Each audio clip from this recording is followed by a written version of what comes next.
Good morning, good afternoon, and good evening, social marketers around the world. My name is Christine Jennings, and it is both my privilege and pleasure to introduce the 43rd in a series of webinars designed to advance social marketing teaching, research, and practice.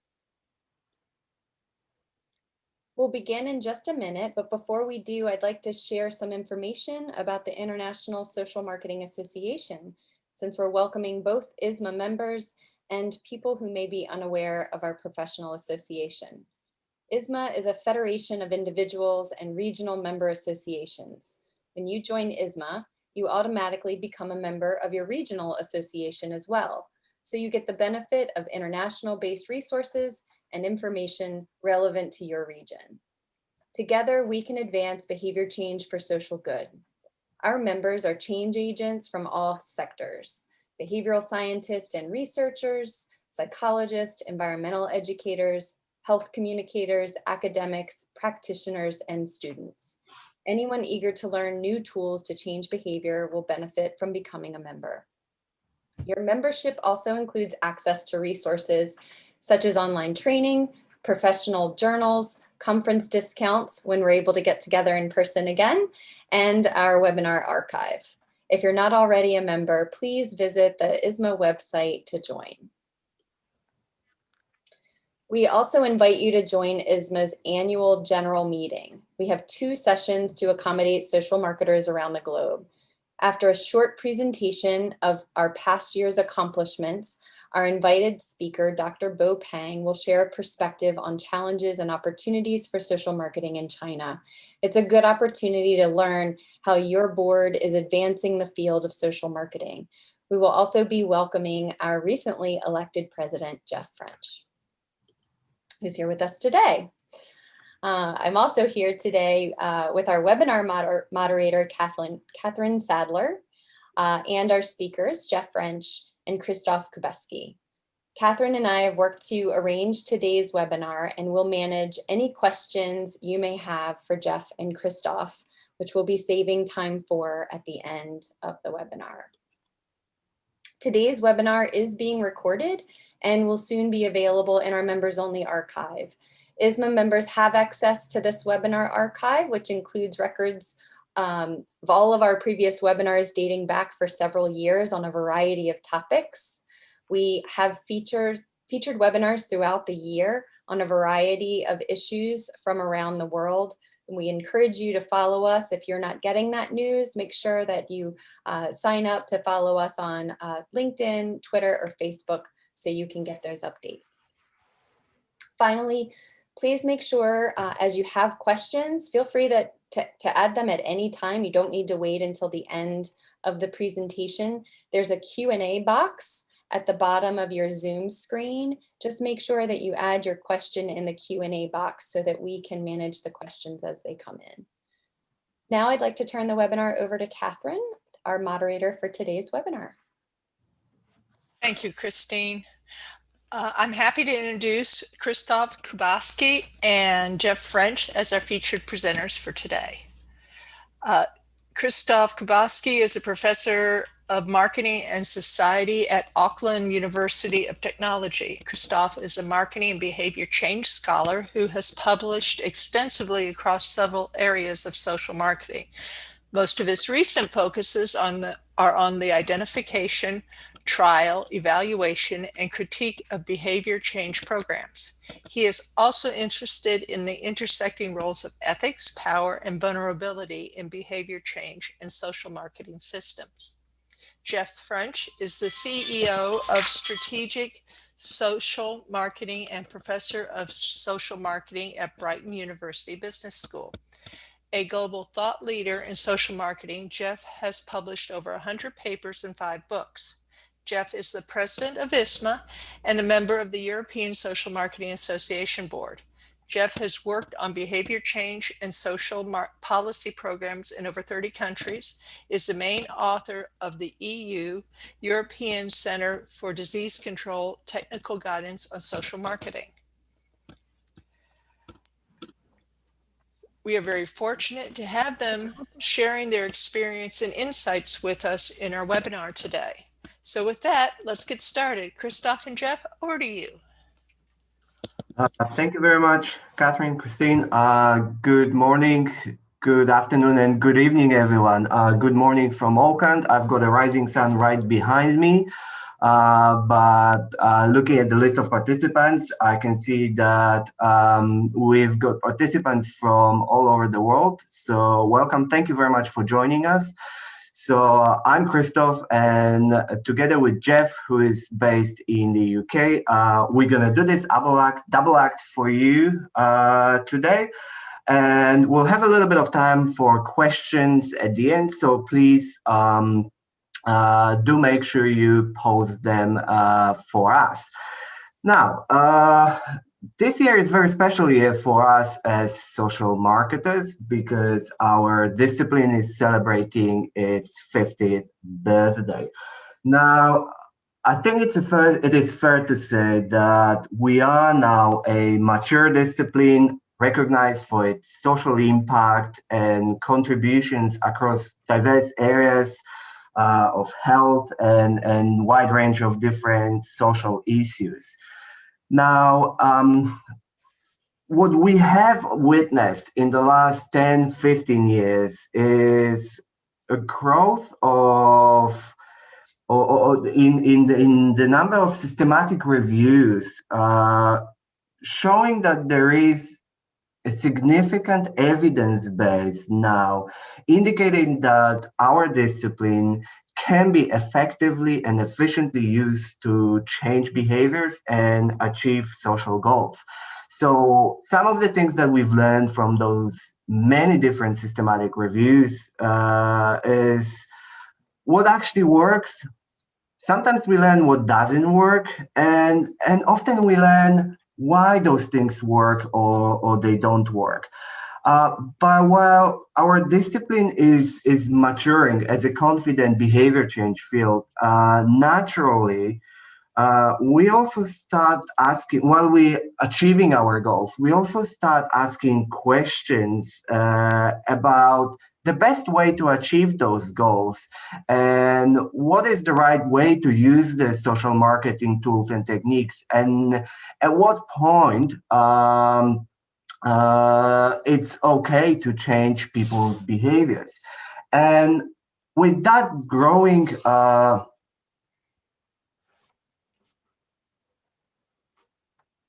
I'm just trying to change slides and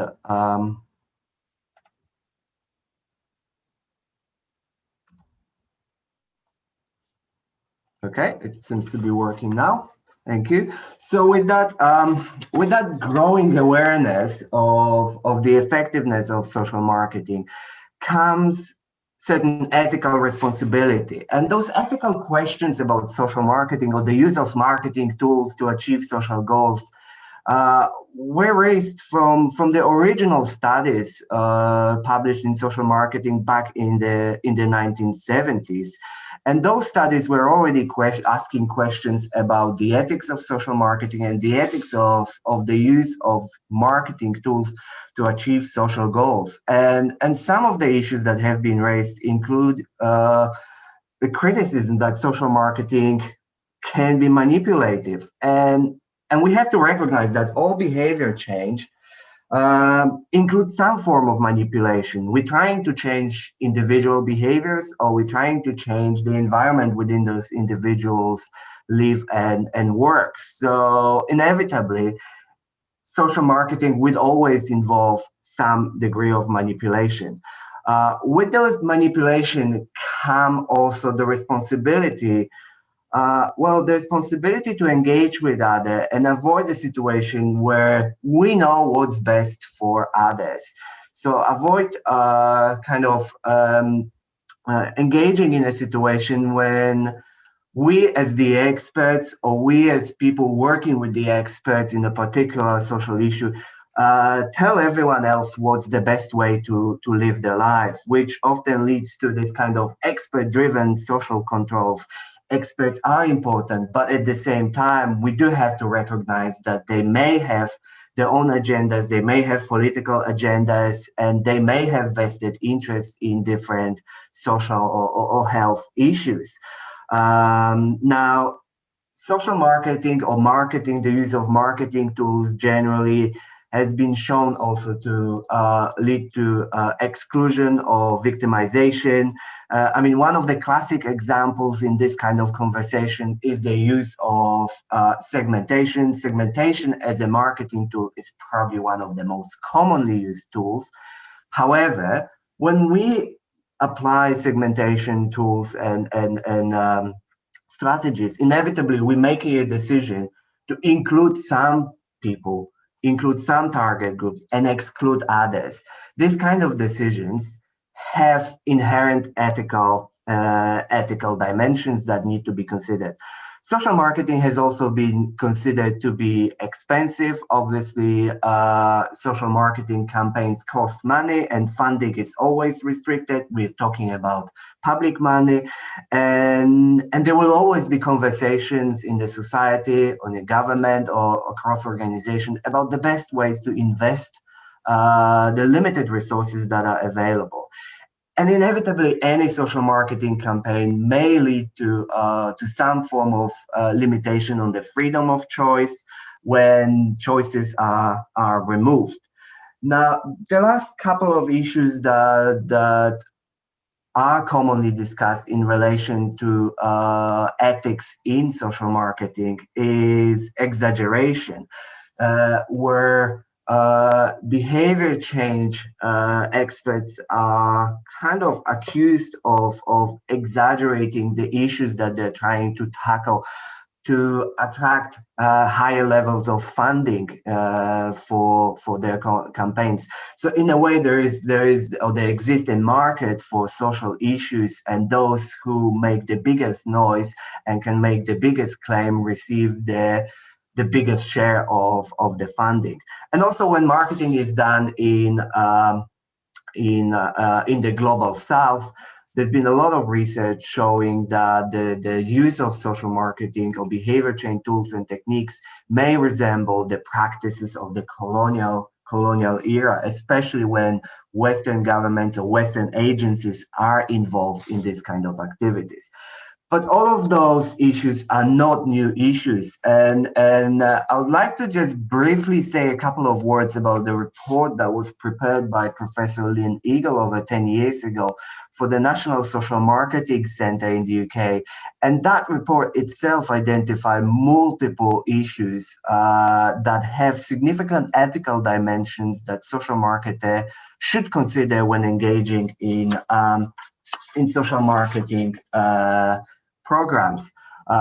Literacy or consumer literacy, ability to understand and comprehend materials and campaigns and information that it's presented for consideration is a significant issue that marketers need to consider when engaging in their campaigns. Obviously, children engaging with children and adolescents. Every researcher knows that this is ethically challenging areas, as children do not have the agency and often the ability to engage with the messages and campaigns at the same levels as adults. The same way in countries with significant indigenous populations like Australia or Canada, social marketing can be perceived as a tool of social control. Something that Jeff, I know, likes to talk about is different forms of partnerships and engagement with commercial organizations, where there may be conflicting goals. There might be conflict between social goals and commercial goals. And clearly, these kind of situations have significant ethical dimensions. Well, just to wrap up this section, use of fear appeals and humor has also been identified as a significant ethical issues in social marketing literature. Particularly, fear appeals have been discussed as often ineffective way to engaging consumers. who basically reject the messages based on fear. Incentives and penalties, rewarding people for engaging in the behaviors, or penalizing them for not engaging in the behaviors that we would like them to engage, is also a significant ethical issue. And last but not least, the cultural sensitivity of social marketing campaigns, especially when we engaging in those campaigns across borders and engaging with those campaigns with vulnerable populations who may not have the same ability to reject the messages or understand the messages or engage with them. Now, some of you might say that all of those things are really in the past, and these days we are fully aware of the ethics of social marketing and the ethical implications of the tools that we use. But Jeff and I would like to share with you a few examples right now that clearly show that it may not be a thing of the past. So let's start with a recent Australian campaign. Do you want to try my milkshake? Well, drink it. Drink it all. A series of new videos designed to teach school children about consent have been labelled bizarre and potentially harmful. I don't even know where to start with this one. Can you explain it? No, 6 minutes of WTF. I know you really like my milkshake. This is so weird to me. Oh, this video is so problematic in so many ways. They use metaphors to discuss consent and avoid mentioning the words sex, rape or assault. Do you want to go in the water? I don't know. Do I? Resources coming out of the Commonwealth are cringeworthy. They completely miss the mark, and I won't be recommending that our schools use them. We will not be recommending the use of those materials. I think they're pretty woeful. It was dealt with too flippantly. It's hard to imagine a group of teenagers taking it seriously. It's insulting to victims and to students' intelligence. You don't go anywhere. In extreme cases, you may feel unsafe to stay or to leave. The weirdest thing is they've made the female the abuser, and we know statistically that is highly unlikely. They didn't get the milkshake thing wrong. They tried to deal with sexual consent via tacos. This taco has no opinion about whether or not you eat it. It was not secretly hoping to go to university. Or was it? This is millions of taxpayer dollars. A controversial milkshake video produced to help educate young Australians about sexual consent has been dumped. Calling on the federal government to admit that they got it wrong. This afternoon, the Department of Education removed 2 of the videos. A $3.7 million federally funded program. A price that's pretty unpalatable to many taxpayers. Why am I here?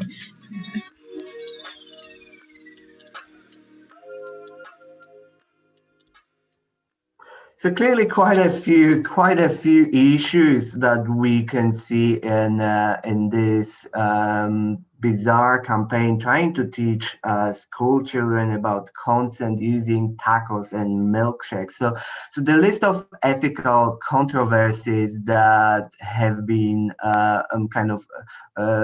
described in this video includes things like trivializing, infantilizing, confusing audiences, and also relying or promoting incorrect scientific information, incorrect data presenting females as perpetrators.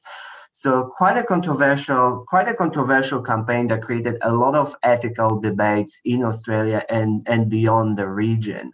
Now, over to you, Jeff, for more examples. Krzysztof, I believe Jeff Jeff may have dropped off. Oh, there he is. Oh, is he back? Yeah, just right on time. Perfect, Jeff. Okay, sorry about that. For some reason, my link dropped. Yeah. Thanks so much, Krzysztof. Just before I carry on, as well as the 50th anniversary of the famous Kotler and Zortman article this year, today is actually Philip Kotler's 90th birthday. So I'm sure you'll join with me in wishing him a happy birthday, which I already have today. Let's just look at a couple more examples of why thinking through the ethical considerations of social marketing programs is key for all of us. This, for example, this slide shows new technologies like e-cigarettes, which some public health organizations view as being very useful aids to quitting tobacco use. And, in the UK, the promotion of e-cigarettes in hospital shops, for example, whereas other public health bodies view these as not being useful kind of aids to stopping smoking. So even when, within public health, science-driven discipline, we get down to some judgments about whether a particular product, in this case, or it might be a service or some other form of intervention, the benefits outweigh the potential downsides. So there are kind of moral and ethical questions as well as technical questions when we're thinking through what kinds of interventions to use. Can we see the next slide, Krzysztof? Thanks. Yeah, and just do one more click and we get another bill. That's great. Yeah. Banning things, penalties and rewards, as Krzysztof has already mentioned. Somebody's penalty might be seen as a punishment. Somebody's reward might be seen as bribery, depending on where you're coming from, the level of that kind of intervention, and whether people perceive it as being fair and reasonable or not. So we can ban stuff, maybe, or some people will be very happy with that if under certain circumstances, like the thing is very dangerous and a ban would kind of save lives and protect people. Other people would view that as being an infringement of civil liberties. And same with banning of potentially dangerous sports like rugby, boxing, ice hockey, and so on. There's certainly movements afoot based on science that say, those kinds of endeavors should be restricted or stopped. But other people would argue, yeah, but what about the freedoms and the joy that comes from playing those kinds of sports?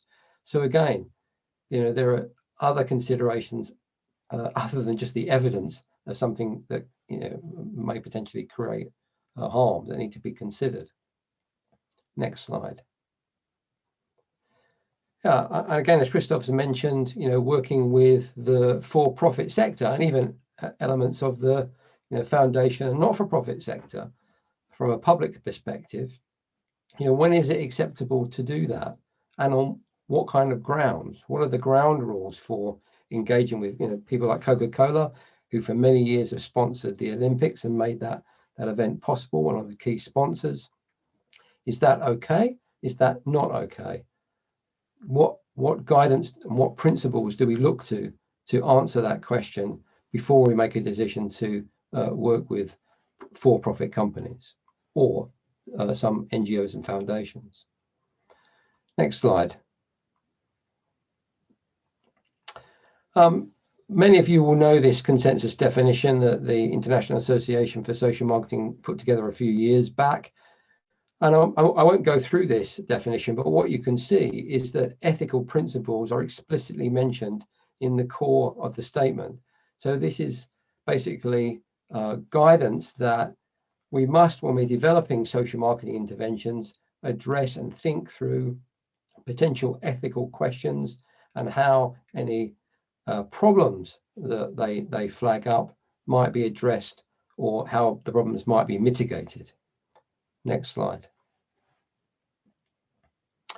So when we're talking about ethics, it's worth just a couple of slides here just to kind of focus down on what we're actually talking about when we use that word.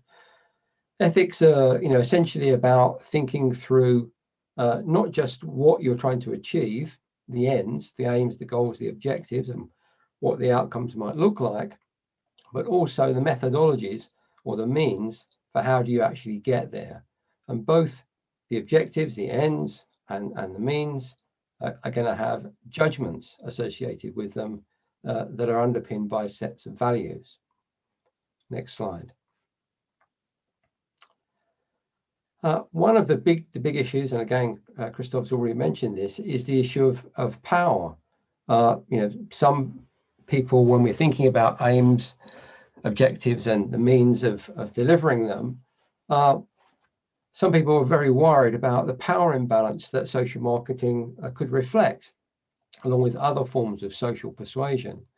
Some people would argue that the state already has lots of power to control and cajole or force people to do things, and social marketing might be aiding that power imbalance. Others would argue that social marketing is actually a way to redress that imbalance and to focus more on understanding and working with citizens to create social programs that are acceptable to those people and empower them to make positive decisions. So power issues are key here in ethics. Ethics is also about looking at what's right and what's wrong and how we define those things and who defines those things. For example, if social marketing is focused on creating social good, the question then is, the ethical question is, well, who defines that social good? Who's the arbiter of that? Is it okay to impose your perception of what a social good or socially good behavior is on somebody that doesn't agree with you? Next slide, please, Krzysztof. Okay, this is we've been working on thinking through these issues for a couple of years now, and as Krzysztof said, there are a growing and very useful set of publications around the use of ethics in social marketing and how those ethical questions can be considered. This is the current working group, and please, if you're interested in engaging with us, making a contribution in this field, please do contact us after the event, and we'd like to engage you in this work. You'll notice that one of our committee members, Jim Mintz, actually died a year or two back. He made a fantastic contribution. I just want to kind of acknowledge that with this slide. But as you can see, there are people from around the world working on these issues because they're live and will continue to be so in every social marketing program that's developed and delivered. Next slide, please, Krzysztof. One of the pieces of work that we've been doing to inform our development in this field is to ask practitioners and academics and policymakers what kinds of help they might need when they're considering ethical issues as part of their social marketing planning and delivery. And the two boxes here represent responses from social marketers. The first question asking them what guides and aids might be useful for social marketers.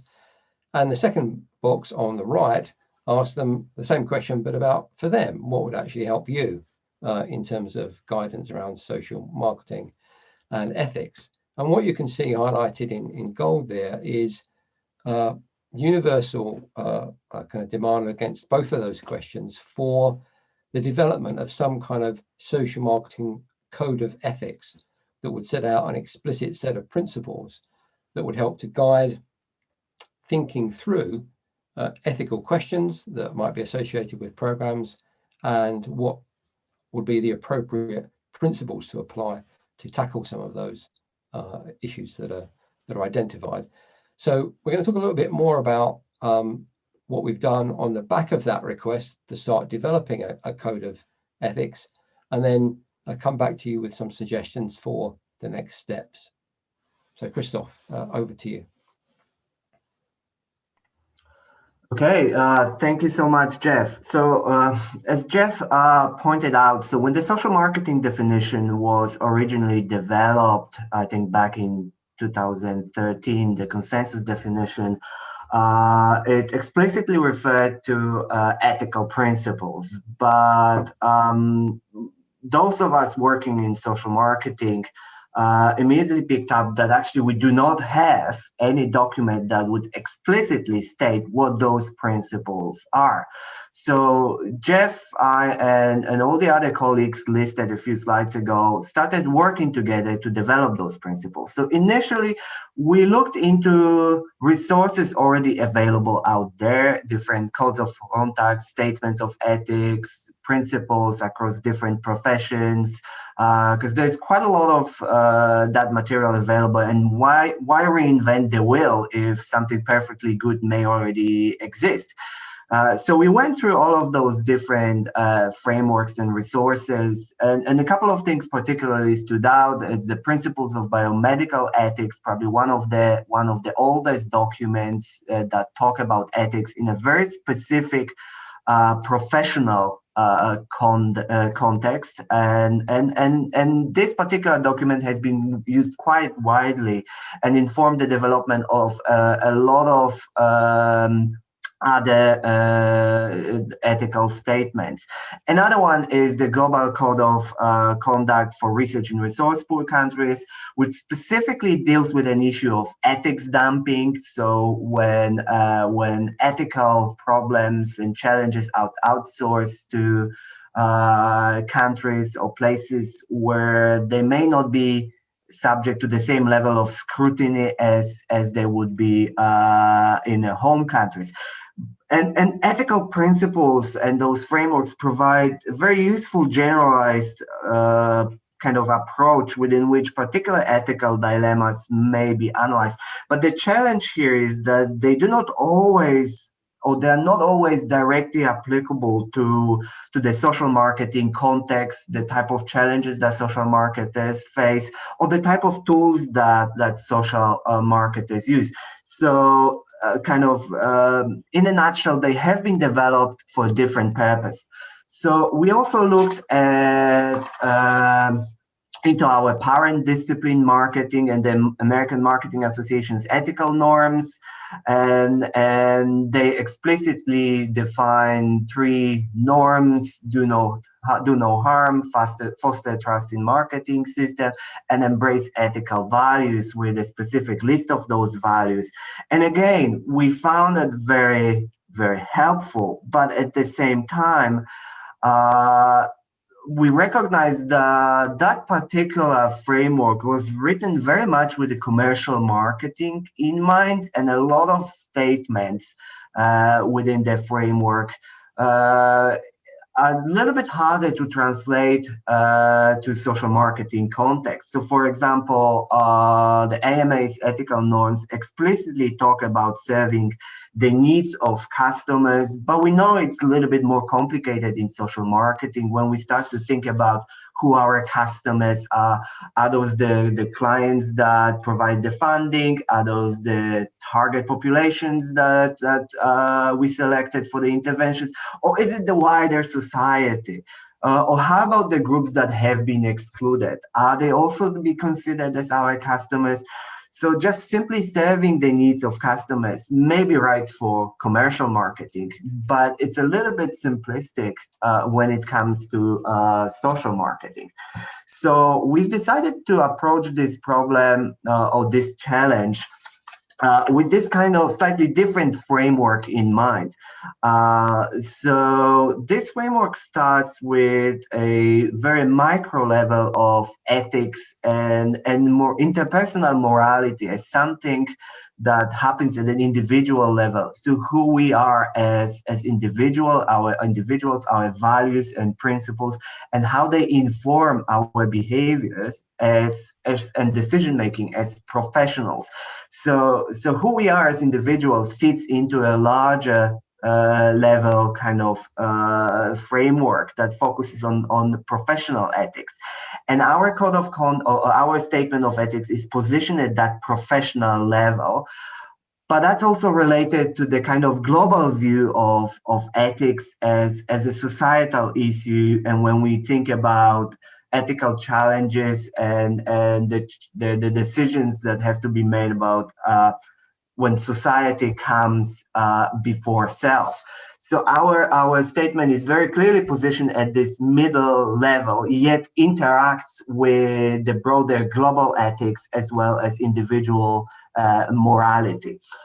So having reviewed a significant number of different codes and statements and ethical principles across different disciplines, we realized that we can't just simply list all of them because it will be a very lengthy document, a very impractical document, and be very difficult to use this kind of document in everyday work. We knew we needed something that social marketers could implement, without having to spend months analyzing each and every principle. So we identify a set of 5 criteria that we use to select the most appropriate ethical principles. So we wanted those principles to be generally applicable to all social issues. So what we didn't want is ethical principles that would be only relevant to a specific context or specific social issues. So we wanted them to be, universal. We wanted them also to be actionable and affect the way social marketers behave, because there's no point in having an ethical code or ethical principles unless we can actually change the way that social marketers behave. And we can kind of enact that change through encouraging ethical adherence. And that's the next step in our work, providing more detailed guidelines for the statements, for the principles that we have developed. We also wanted those principles to promote more general acceptance and respect rather than tell people what's the right thing to do. We quite rightly talk about ethical dilemmas, and those dilemmas don't have simple answers, and there are often no simple solutions. So we didn't want those ethical principles to be prescriptive to the point when they provide simplistic ethical solutions without engaging in the complexity of the problems that social marketers may face. And last but not least, we wanted those principles to be impartial. We didn't want them to represent any particular ideological, political, or religious doctrine. Now, it's quite an ambitious task. Obviously, any ethical principle can be traced back to its original ideological, philosophical roots, but we didn't want any of those doctrines embedded into our principles. So those were the criteria that we as a group applied while working through a long list of different principles that we would like to consider for social marketing. Now, what you have here is the outcome of that work, and I think most of those principles are relatively self-explanatory. And the full document is available on the ISMA website. It's available in English, Portuguese, and Spanish. To make it accessible to wider audiences. And the 6 ethical principles that we explicitly identified in our statement of ethics focus on, the first one focuses on freedom and lack of coercion. So creating an opportunity for people to decide how to live their life without any external kind of impositions on them. So the second principle talks specifically about fairness and balance between individuals and the society, and the old-fashioned kind of individual versus the social good. The third principle focuses predominantly on clear communication, so it's more of the technical aspect of social marketing campaign, and that clear communication needs to very clearly identify the risks and benefits to the target groups. The fourth principle focuses on the fact that social marketing campaigns should deliver benefits to the society rather than to marketers or the organizations or individuals funding those campaigns. The fifth principle is a good old-fashioned duty of care, so do no harm, and make sure that whatever campaign you develop is evidence-based and it's based on the latest science. And last but not least, all social marketing campaigns and efforts should serve the public interest and should be delivered for the common good. Now, at this stage, I'm going to hand over to Jeff, who will say a couple of words about where we're going from here, what's the next stage, and what do we want to do next. Okay, our assumption going forward, based on our conversations with practitioners, academics, and policymakers who apply social marketing, is that there is a need to take that set of 6 principles and develop them into a code of ethics, which can be a practical guidance document for people when they're considering ethical elements of their programs or dilemmas that they face. And I won't go through the detail of this slide here from Frankel, but there is a good reason to have a set of code of ethics. It's a kind of way, principally, of helping practitioners to think through these issues. But as importantly, one of the other benefits is it's a kind of marker of quality assurance and safety for people who are the recipients or commissioners of these kinds of interventions. So it's a quality assurance mechanism, if you like. So our assumption is, based on the conversations that we've had over the last couple of years, is this would be the next step. So our plan is to kind of move forward, and ISMA are very supportive of this, of starting to develop a code of conduct. The development of that code will be an interactive, open process that we want to engage lots more people in. Next slide, please, Krzysztof. So we want you to engage with us as we kind of take this forward. Please do 2 things. One, if you're interested in this area, please contact either of us after the session. We'll be delighted to chat with you. If you're not a member of the International Association or any of its affiliated associations, please join, because we want members to become active in helping us develop this code of conduct and disseminating it widely. So please do join and help us with that. Next slide, please, Krzysztof. Yeah. Okay. There are already, and we're compiling a list of resources. So again, if you're looking for codes of conduct and other resources around social marketing and related fields like behavioral sciences, again, we can supply you with some useful reading in this area. And one of the great things is there are some really good quality products out there in terms of books and chapters and guidance documents that are coming through, which are very, very helpful. Last slide, I think. Yeah, so thank you. Our contact details are on this slide. The presentation will be made available if you want to kind of re-watch it, or if you need the details. So please do come back to us.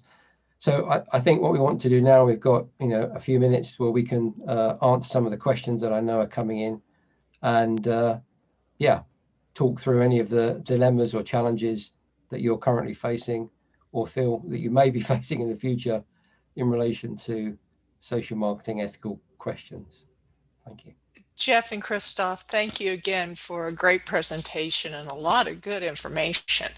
I do have a few questions. One of them is, how does social marketing and CSR link, contrast, differ, integrate at a strategic business level? Krzysztof, shall I start? I'll just give a quick yeah, if you want to go first, absolutely. Okay, thanks. So yeah, I think there are some real, connections there. As most people on the call, I'm sure, are very well aware, is that the for-profit sector, in terms of corporate social responsibility, well, let's be optimistic and say more of them are starting to address those issues kind of in a more serious way as we go forward. And there's lots of talk in the corporate world at the moment, and some large commitment as well to invest in what they call creating social value rather than CSR.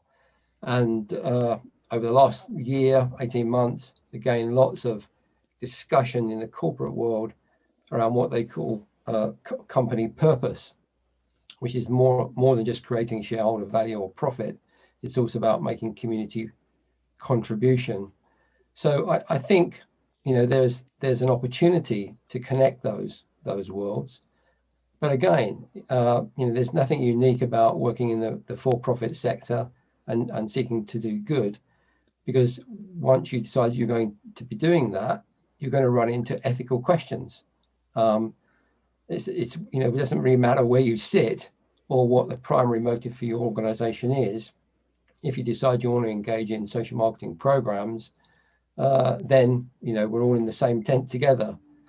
I think there are some specific issues that those of us who are not in the private sector but are working with people in that sector need to think about. And again, there is some great guidance that already exists out there about how to go into those relationships or consider going into them with eyes wide open, and mechanisms you can put into place to protect the integrity of both sides of those kinds of partnerships. But yeah, I think there's real opportunity, but there are risks that need to be managed, I guess.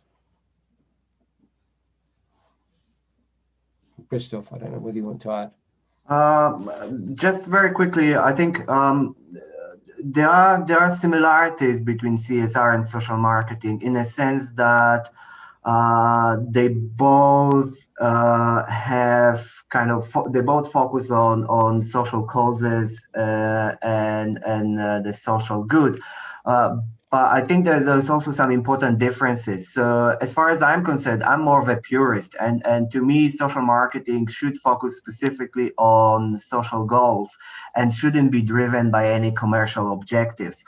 While when we consider CSR, CSR is a specific business model to enhance society environment, but at the foundation of that model are very clear commercial objectives.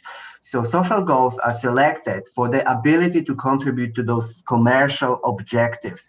So here we have a very significant ethical issue when those social and commercial objectives are in conflict, or which one is more important. And in the CSR, the big question is, why would any organization focus on their social goals if they do not help them towards the commercial goals, such as increased sales, profits, the branding, engagement with a particular market? So those commercial considerations come secondary in social marketing, yet they are equally important as social consideration when it comes to CSR. Great. Thank you, Krzysztof. And Jeff, I've got another question. I'm curious how to arrive at a definition of social good, such as Jeff mentioned, who decides what constitutes social good? Does Craig, and I'm going to mess this up, Lefebvre's work on co-creation and social marketing help address that ethical issue? Do you want to go first, Krzysztof? The big question. Look, that's there has been a little bit of research done looking into the definition of the social good in social marketing, and unfortunately it is something that's often overlooked, and we use it as something that we take for granted, that's obvious to everyone. So I think I do have to do a little bit of shameless self-promotion here, and there is a study that I have published with Natalia Szawlewska looking into the meaning of the social good in social marketing, and developing that understanding based on the human rights based or human rights principles. So this is a study published a couple of years ago in the Journal of Business Ethics. But there are also other studies. I know Anne-Marie Kennedy is working on it, looking from a particular perspective, trying to define the meaning of the social good. So I think it's an ongoing discussion, and possibly, Craig Lefebvre's work on co-creation or co-design also adds another dimension to that conversation. So it's an ongoing conversation. I don't think we have already kind of define it, and we've got that sorted. I think it's an important conversation, and possibly it's even a moving target, something that we have to engage with on an ongoing basis. I don't know, Jeff, if you have any specific definition that you would like to share. I don't, but just two things I'd mention. I think the work of John Rawls in terms of social contract is very appropriate here, because we may not be able to agree necessarily on whether something is a social good or not. There might be disagreement about that, but as Rawls says, but what we probably can do is think about a process that we could all agree on about how we come to a decision on whether something is a social good or not. So we might start from different places, but if we can agree processes for getting us to the closest to a consensus that we can, I think that's something that's worth thinking through. And the other thing is, social good. I'd go back to saying, so what is social good? Well, ultimately, it's about creating value for people, isn't it? And that's, again, one of the key tenets of social marketing is create value. And again, there's lots of good work that's been done on defining elements of what value is. So there's, from kind of functional value, does the thing actually work and enhance my life? Does this product or service do that? Emotional value, social value, environmental value. So I think we can think through those different dimensions of what the social good might be. And some elements of that may be easier to agree than others. I think when you get down to, the value, social good of things like, emotional benefit, well, that's obviously much more subjective potentially than something like a functional benefit. Does this thing actually do, does this car work, or does this smoking cessation program work objectively or not, is easier to define than, starting to think through the emotional or cultural benefit of something. So I think we need to kind of, I guess my approach would be break that big question down into smaller chunks and, deal with the easier ones first, and then have a process for agreeing and getting to as close to the consensus as we can for the more difficult ones. Difficult question, right? It is a big question. I have some questions here that relate to the professional aspects of social marketing. One is, will the Social Marketing Code of Ethics eventually form part of a professional certification or membership? Also, I'm just going to dump all these because we are running close on time. See if either of you would like to help with these. Has consideration been given to how social marketers may be encouraged to adopt, adhere, and report their application of the Code of Ethics?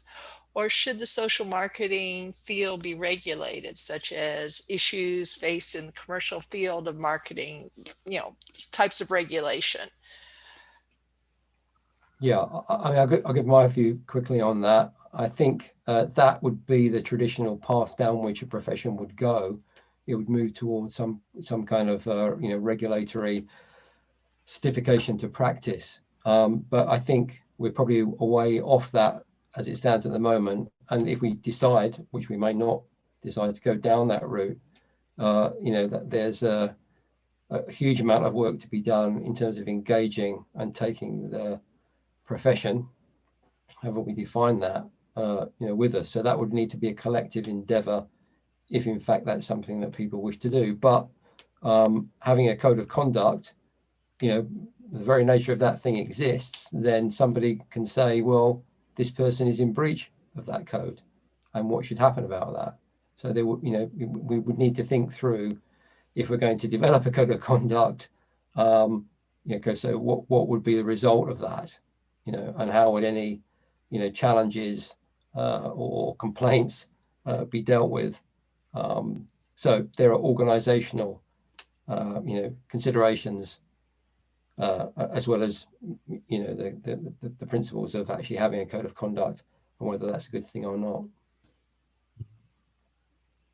Yeah, absolutely. And those are very much long-term considerations and conversations that we should be having as an organization and as a profession. But to provide a kind of short-term or immediate answer to Taylor's question, I think we already have this statement of ethics with the principles that have been endorsed by all social marketing associations around the world. Now, there is no reason why we shouldn't use it while we're having more advanced conversations about the code of conduct. So we as social marketers, when we develop our interventions, we can proactively engage with those principles and show in our application, in our intervention development, how we're dealing with all of those ethical issues and challenges that those principles present us with. We can also, as funding bodies, we can also create an expectation for social marketers to explicitly engage with those principles. I'm not talking about, extensive paperwork. I'm talking about explicit considerations in the intervention development of those ethical challenges in relation to each of the principles. So something like, as researchers, when we apply for ethics at the university or government, when we want to do research, I think this statement of ethics should be an integral part of our application. And as social marketers, we should be proactive in showing that we have considered all of those ethical challenges that the intervention that we're developing may throw at us. So it's our responsibility. We can't delegate it to external legislation or external bodies. What we don't want is some kind of external body policing us as a profession. What we want is to be ethical and responsible as a profession. So I think it's a slightly different proactive approach towards including ethicality in our everyday work. Great, thank you. I do have a request that we share the resources where the survey data came from for the development of the Code of Ethics.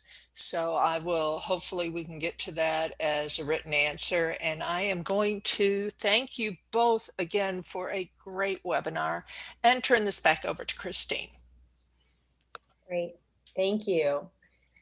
Before we wrap up today, we would like your feedback. On the screen are a couple of quick questions relating to the quality of today's webinar. We depend on your answers for development of future webinars. So please share your feedback in just these quick questions. We also hope that you'll register for our next 2 events. By popular request, next month's topic is on motivational research. Registration is open now on the ISMA website, so be sure to check out those details on that event, as well as our ISMA's annual general meeting. You can also register for that. It's on June 10th or 11th, depending on your time zone. We have 2 sessions. That is, we'll be featuring Dr. Bo Pang. It's a great opportunity to learn all about the good work your ISMA board has accomplished over the past year and what's ahead for this year under the leadership of ISMA's new president, Jeff French. Jeff, Krzysztof, thank you so much for a really thought-provoking conversation and presentation today. I hope we can have you back to discuss these issues as they evolve. It's really important information to be guiding all of our work as social marketers. And thanks to all of our members and participants in today's webinar. Thank you for your continued support and participation. We hope to see you at next month's webinar. This is the International Social Marketing Association. We now conclude today's webinar. Thanks so much. Bye, everyone.